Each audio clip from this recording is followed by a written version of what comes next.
حاصل ہو جائے جب قلب کو اس کا ذکر حاصل ہو جائے، اور جب نفس کو اس کی رضا حاصل ہوتی ہے اور قلب کو اس کا ذکر حاصل ہوتا ہے تو روح کو پھر اس کا مشاہدہ ہوتا لگتا ہے.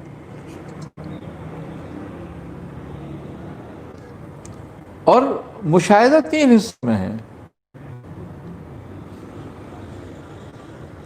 کبھی فوراً مشاہدہ حق نہیں ہو جاتا کسی کو.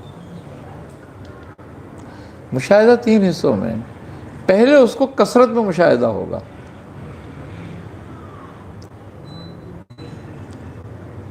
یعنی کہ افعال میں. پھر اس کو صفات میں مشاہدہ ہوگا،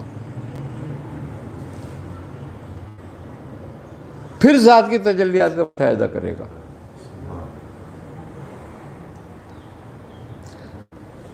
اب افعال میں کیا مشاہدہ ہے؟ سب سے بڑی بات افعالی مشاہدہ سمجھنا ہے، ورنہ لوگ اسی میں غلطی کھا جاتے ہیں.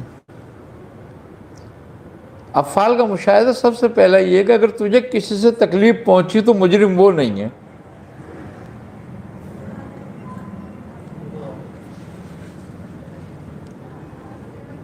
بے عیب ہو گئی مخلوق بے عیب ہو گئی،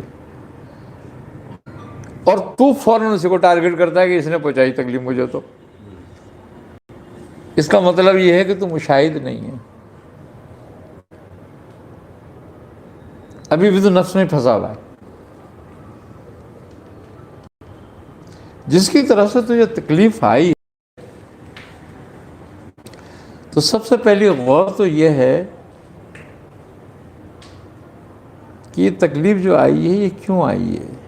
اس کا مطلب یہ ہے کہ میرا کوئی گناہ میری توبہ سے نہیں مٹ رہا ہے.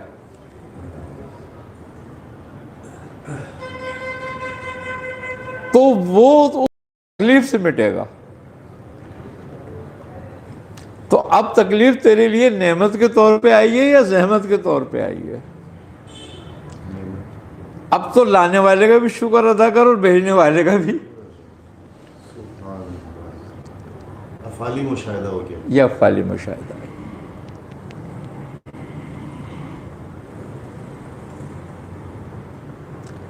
اگر کوئی نعمت کسی کی طرف سے تیرے پاس آئی ہے تو یہ دیکھ کہ وہ تجھے تحفے میں آئی ہے یا آزمائش کے لیے آئی ہے.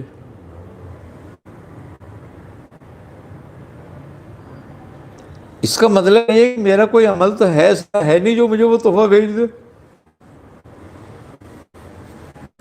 تو یہ نعمت مجھے آزمانے کے لیے بھیج رہا ہے کہ میں نعمت میں لگ کے منعم کو بھولتا ہوں یا یاد رکھتا ہوں.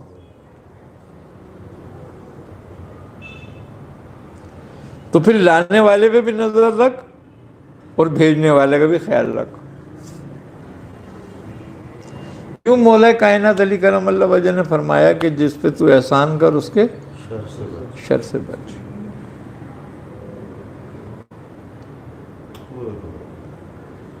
وہ واپسی میں تم پہ کوئی احسان کرے گا تو وہ پھر بھلے وہ نعمت ہے تو اس میں منیم کو بھی بھول سکتے ہو تم. تو جب تک مشاہدہ افعالی میں نہیں آتا آدمی اور اس کو افعالی مشاہدہ نہیں ہو جاتا، جب تک مشاہدہ صفات میں نہیں جا سکتا. اور جب وہ مشاہدہ صفات میں جاتا ہے تو پھر اس کو ذات کی تجلیات کا مشاہدہ کرنے میں آسانی ہونے لگتی ہے. اس قول کی مزید تشریح کر دیں اور اس کو مزید سمجھائیں. مولا علی کا جو قول ہے اس کے متعلق مزید جو ہے نا اس کی تشریح کر دیں. جس پہ نیکی کرو جی جس کے ساتھ اس کے احسان سے اس کے شر سے بچو. جی پہلی بات یہ ہے کہ ایک ظاہری عمل پر جو بات ہے یہ ہے کہ نیکی جو ہے اور احسان جو ہے اس کا صلہ رب ہے، بندہ نہیں. اور اس کا صلہ اور اجر دے بندہ نہیں سکتا، رب ہی دے سکتا ہے. احسان کا اور نیکی کا بدلہ ہم بندے پہ نیکی کر کر یا احسان کر کر اس سے طالب ہو جاتے ہیں.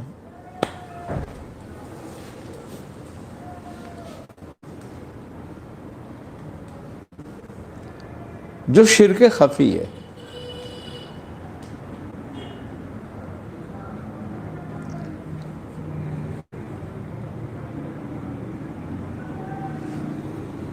دوسری بات، اپنے احسان کو یاد رکھنے سے متکبر ہو جائے.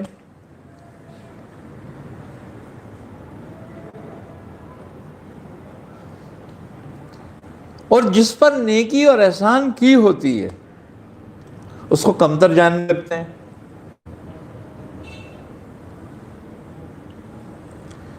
تو بندہ ایک نیکی سے کتنے شر میں مبتلا ہوا.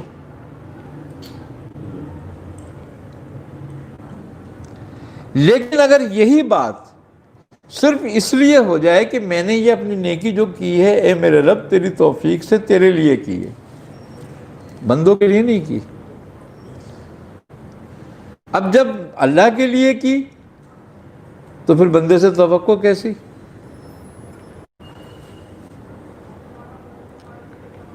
ہم تو چاہتے ہیں وہ جھکے ہمارے آگے، ہم نے احسان کر دی. احسان کر دیا. اچھا، یہ کال میاں کسی سے جس پہ احسان کیا ہوا ہے اس سے کوئی تکلیف پہنچتی ہے تو لوگ بیان کرتے ہیں اس کال کو، تو اس جگہ پر اس کا بیان کرنا یہ بھی غلطی پر ہے. اسی لیے یہ بیان کرنے کی ضرورت پڑ رہی ہے نا کہ وہ اپنی احسان کو اور اپنی نیکی کو سمجھ نہیں سکے، اس کی حیثیت اور اس کی اہمیت کو نہیں جان سکے. انہوں نے احسان ہی بندے پہ کیا تھا اور بندے کے لیے کیا تھا. اب یہ احسان جو ہے یہ شر میں تبدیل ہو گیا. احسان جب تک احسان رہتا ہے جب تک رب کے ہاتھ میں رہتا ہے، اور جب وہ بندے کی طرف منتقل کر دیا جائے تو شر ہو جاتا ہے.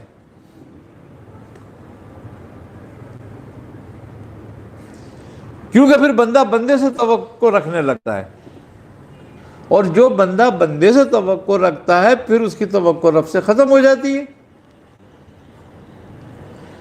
اور جب اس سے وہ توقع پوری نہیں ہوتی تو یہ اس کا دشمن ہو جاتا ہے.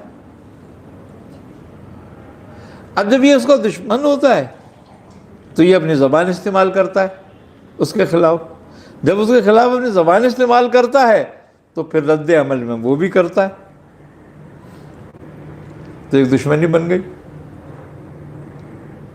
لیکن اگر یہ نیکی جو کری تھی اگر یہ رب کے ہاتھ میں چلی جاتی تو وہ احسان رہتا. حل جزاء الاحسان الا الاحسان، کہ ہر احسان کا بدلہ احسان ہے، لیکن رب کے ہاتھ میں. بیدک الخیر، جس کے ہاتھ میں خیر ہے اسی کے دست قدرت میں احسان احسان رہتا ہے. ورنہ بندہ ایک احسان کر کر 3 شر میں مبتلا ہو جاتا ہے.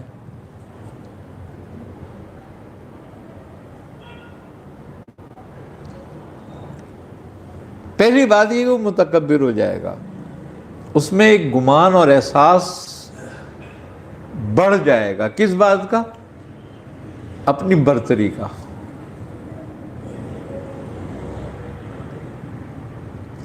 دوسرے کو کمتر سمجھنے لگے گا، اور کمتر سمجھنے کے بعد بھی کمتر سے پھر نیکی کی توقع رکھے گا کہ یہ میرے ساتھ بھی کرے.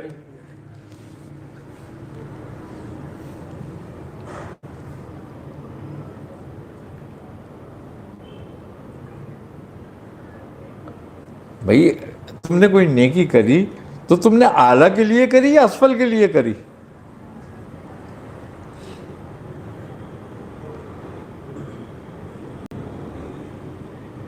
اگر اعلیٰ کے لیے کریے تو احسان ہو جائے گا، اور اسفل کے لیے کریے تو شر ہو جائے گا.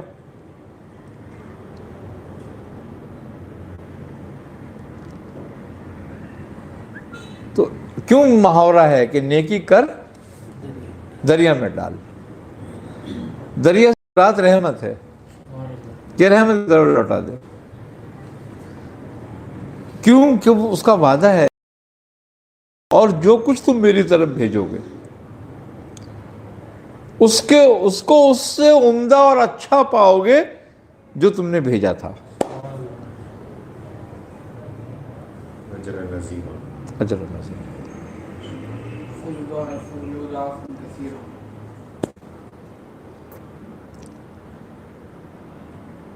تو یہ بات ہے، بندے کو کبھی اطمینان قلب حاصل نہیں ہو سکتا جب تک اس کی نظر غیر پہ رہتی ہے، جب تک اس کی توقع غیر سے رہتی ہے، جب تک اس کی امیدیں غیر سے رہتی ہیں۔ مشاہدہ افعال کے بعد ذکر کر رہے تھے، مشاہدہ صفات اس کا کیسے ادراک ہوتا ہے؟ اس کی کوئی ڈیفینیشن ہو سکتی ہے کہ صفات؟ ایسے تو نہیں ہو سکتی زبانی تو، لیکن اگر ہم ظاہری صفت کا مشاہدے کی بات کریں تو وہ یہ ہے کہ اس کی ایک صفت عزیز، معزز، ایک مذل،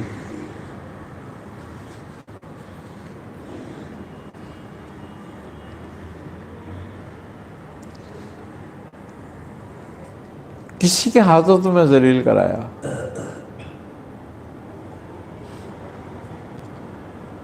تو کیوں کرایا؟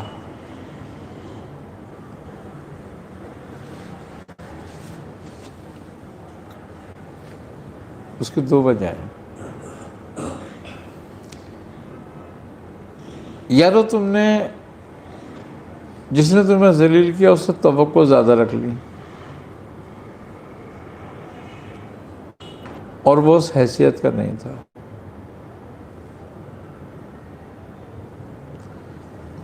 اور پھر تم شکایت پر آ گئے اس کے ساتھ۔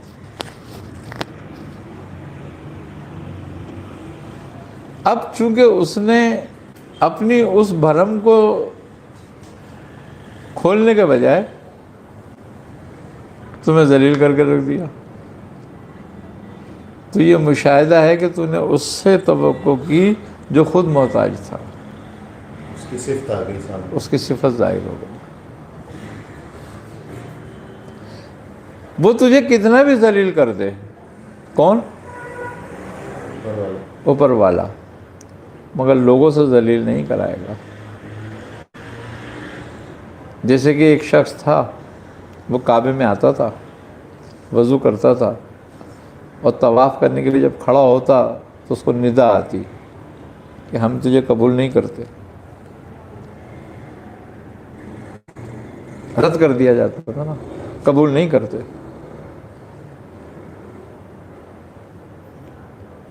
وہ لیکن آتا، وضو کرتا، کھڑا ہوتا، اب اعلانیہ بات ہو رہی ہے کہ ہم تیرے طواف قبول نہیں کر رہے، تیری نیکیاں قبول نہیں کی جا رہی۔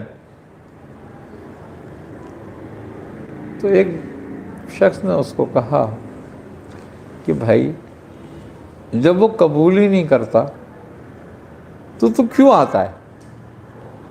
اس کا مطلب ہے وہ چاہتا ہے کہ تو نہ آئے۔ اس نے کہا صحیح ہے، یہ بات بھی صحیح ہے کہ جب وہ قبول ہی نہیں کرتا تو میں کیوں آتا ہوں؟ میں یوں آتا ہوں، پھر وہ بتا دے قبول کون کرے گا۔ اللہ اکبر۔ اس کے سوا اگر کوئی در ہے تو پھر جاؤں، اس کے سوا تو میرا کوئی در ہی نہیں ہے، وہ قبول کرے نہ کرے میں اس کا بندہ ہوں، میں تو حاضری دیتا رہوں گا۔ اسی دن قبول ہو گیا۔ تو بات کیا ہے؟ بات یہ ہے کہ وہ اپنے بندوں کو ماتا ہے، ذلیل نہیں کرتا۔ کیوں کہ ذلت دینا تو اس لیے ہے کہ اس کو پست کر دیا جائے، بلکہ وہ تو آزماتا اس لیے کہ اس کو بلند کر دیا جائے۔ دیکھو سونے کو جب تک آگ میں نہیں ڈالتے اس کا کھوٹ مٹتا ہے، اس کو تیزاب سے نہیں گزارتے اس کا کھوٹ مٹتا ہے۔ جس کو وہ آزمائش میں ڈالتا ہے اس کو منتخب کرتا ہے، اس کا انتخاب کرتا ہے، اور وہ یہ دکھاتا ہے لوگوں میں ذلیل کرا کے تمہیں، لوگوں کے ہاتھوں تمہیں ذلیل کرا کے یہ بتانا چاہتا ہے کہ جو تیری یہ غلطی پر تیری ساری اچھائیوں پہ پانی پھیر دیں،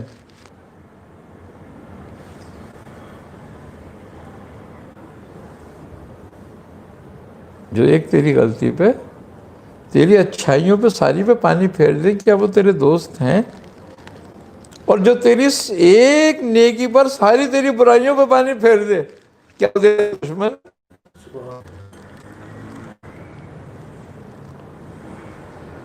یہ جب وہ ذلیل نہیں کرواتا تو پھر بظاہر جو مخلوق کی ذلت پوری ہوتی ہے وہ کیا ہے؟ اپنے اعمال کا نتیجہ۔ مال کا تو نتیجہ، لیکن اس کے حکم سے وہ دو باتوں پہ اپنا حکم رکھتا ہے، ایک تمہاری موت پر اسے صادر کر دیا، اور ایک تمہارے رزق پر۔ باقی دنیا میں جو کچھ ہمارے سامنے آ رہا ہے وہ ہمارے اپنا بویا ہوا ہے۔ آئی نہیں سمجھ بات؟ اب میں اگر کسی شخص کے خلاف کھڑا ہو جاؤں اور خواہ خواہ اس کو برا بھلا کہنے لگوں تو اس کا نتیجہ میرے پر کیا آئے گا؟ وہ بھی برا بولے گا۔ وہ بھی برا بولے گا۔ پھر تم کہو گے ہائے مجھے ذلیل کرا دیا، میں تو حق بات بول رہا تھا، حق بات بولا، بالکل تو نے سچ بولا، جو کچھ بولا سچ بولا، مگر کیا سچ سننے کی طاقت رکھتا ہے؟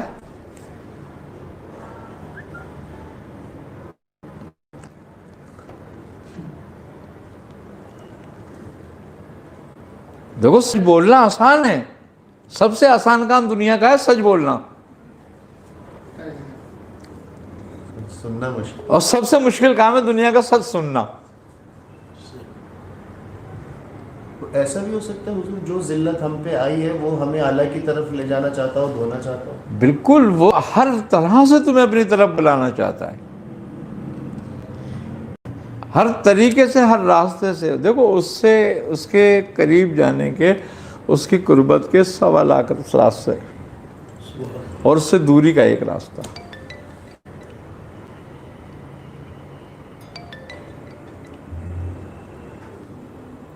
اللہ کے کسی بھی نبی کی زندگی اختیار کر لو،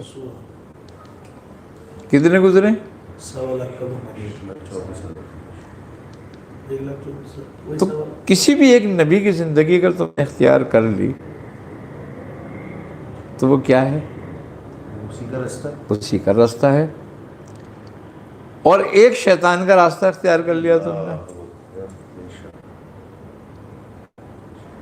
تو گمراہی کا ایک راستہ ہے، ہدایت کے لاکھوں راستے ہیں۔ لیکن مزے کی بات یہ ہے کہ ہم لاکھ راستے چھوڑ کر ایک راستے پہ چلتے ہیں۔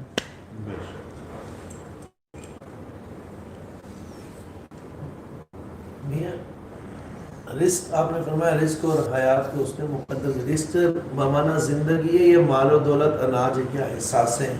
دیکھو رزق کھانا بھی ہے، رزق مال و اسباب میں بھی شامل ہوتا ہے، رزق دوست میں بھی شامل ہوتا ہے، رزق سے دوستی مراد ہے، ہاں رزق علم بھی ہے،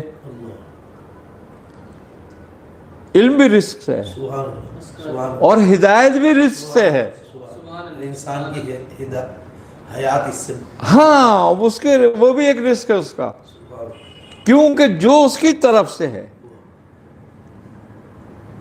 وہ یہودی و منتشا، ہم جس کو چاہتے ہیں ہدایت دیتے ہیں۔ من علم الا بما شاء، علم بھی اس کی طرف سے، سبحان اللہ اللہ، اکبر، سبحان جس اللہ۔ کو چاہتے ہیں وتعز من تشاء۔ جس کو چاہتے ہیں عزت اللہ۔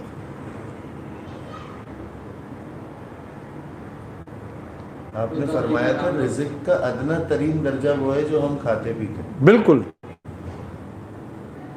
اور رزق کا اعلیٰ ترین درجہ اس کی معرفت ہے، معرفت بھی رزق میں ہے۔ رزق میں شامل ہے، تو وہ ہر بندے کا مقرر ہو چکا، پھر ہر بندے کا رزق بھی علیحدہ ہوگا، علیحدہ ہو گیا۔ جس طرح اس کی عمر الگ ہے اس طرح اس کا رزق بھی الگ ہے۔ بے حساب رزق تو پھر اس کو ملا جو بظاہر تو فاقوں میں رہا لیکن جو معرفت لے گیا، بے حساب رزق والا تو پھر معرفت والا بالکل کہلائے گا نا۔ بالکل وہی ہے، وہ جس کو چاہتا ہے بغیر حساب رزق عطا کر دیتا ہے۔ مگر وہ جو اللہ سے ڈرا. اب جو اللہ سے ڈرتے ہیں تو ویسے رزق کم ہوتا ہے.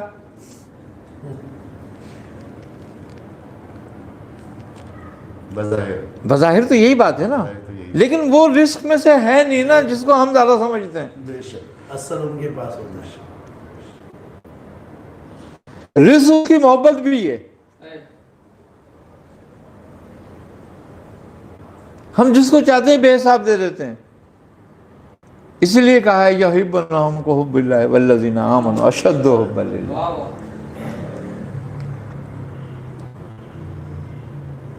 اچھا, اب جو مال و اسباب ہمارا کثرت سے آ جاتا ہے یا بڑھ جاتا ہے, بہت زیادہ بڑھ جاتا ہے,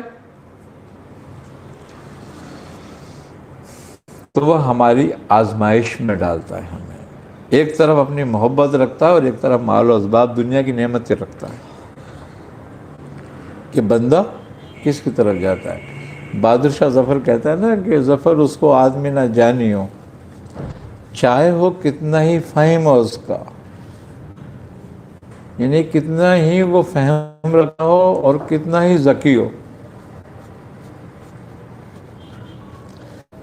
جسے عیش میں یاد خدا نہ رہی, جسے تیش میں خوف خدا نہ رہا.